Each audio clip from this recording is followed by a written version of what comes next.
Vamos a la actualización de la economía en France 24 con Juan Pablo Lucumí. Juan Pablo, saludo nuevamente para usted. Nuevamente por acá, es momento de hablar de los números, Ángela. Me trae nuevos temas. Empezamos revisando cómo la economía de Rusia se ha modificado o ha avanzado, porque parece que se está recuperando después o incluso a pesar de las acciones de las sanciones de Occidente. Exactamente, esa sería la palabra, a pesar. Y pues es que en otro espacio aquí adelantábamos que Rusia empieza a mostrar crecimiento de su PIB luego de que reportó datos negativos al cierre de 2022 y a comienzos de 2023. Con los datos entregados este jueves, Rusia esquiva la recesión técnica, un escenario que recordemos que se da cuando se reporta una contracción negativa por 2 trimestres consecutivos. Entre abril y junio, el país registró una expansión de su PIB del 4,6%, números positivos que no se veían desde el año anterior, y luego de la caída del 1,8% que marcó entre enero y marzo.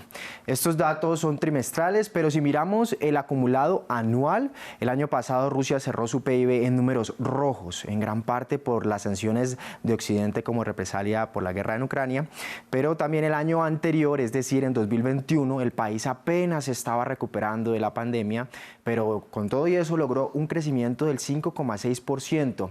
Ahora, si revisamos un año más atrás, es decir, 2020, cuando los confinamientos afectaron a todas las economías del mundo, pues se puede ver otro cierre en negativo con un menos 2,7%. Por ahora podemos decir que en los datos trimestrales y semestrales la economía de Rusia muestra una expansión, aunque pues podemos ver que uno negativo, uno positivo, uno negativo. Esperaremos el dato pues de este año a ver cómo le va. De todas maneras, muy resistente. Así es, contra todas las sanciones, así es.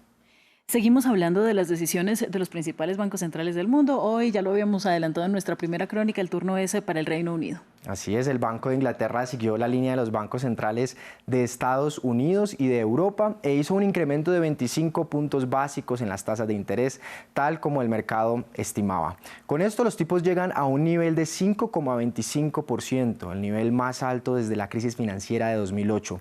Aunque algunos analistas esperaban un incremento de medio punto y no de cuarto de punto como se hizo, el banco dijo que los tipos de interés se mantendrán altos por algún tiempo sin detallar la fecha de cuánto será este tiempo. Y es que Reino Unido todavía debe luchar contra una de las tasas inflacionarias más altas de los países del G7, pues aunque ha caído mes a mes, casi de forma consecutiva, en junio el dato anual fue del 7,9% y el gobierno quiere bajarla por lo menos al 5 o al 4%, es decir, la mitad de lo que estaba registrando hace un año. Ese es uno de los principales objetivos del primer ministro Rishi Sunak y del secretario de Economía Jeremy Hunt. Otro que tomó la decisión sobre sus tasas de interés fue el Banco Central de Brasil.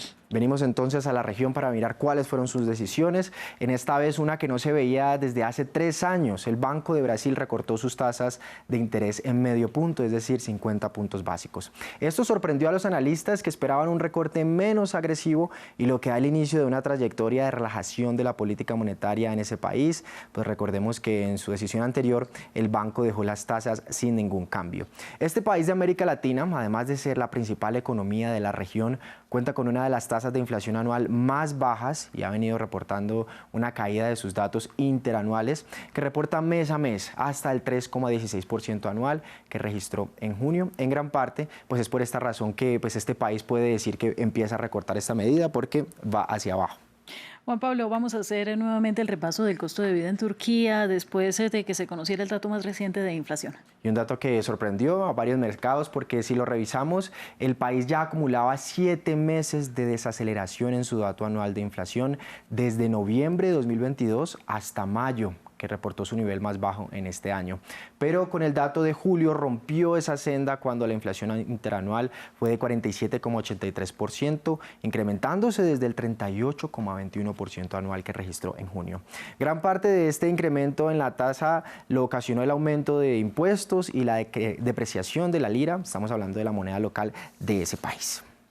Bueno, pues ya a esta hora empiezan a abrir algunos mercados en esta región del mundo. Creo que es un buen momento para que hablemos de indicadores. Así es, y noticias que han afectado completamente a estos mercados. Las bolsas en América Latina cerraron en números rojos.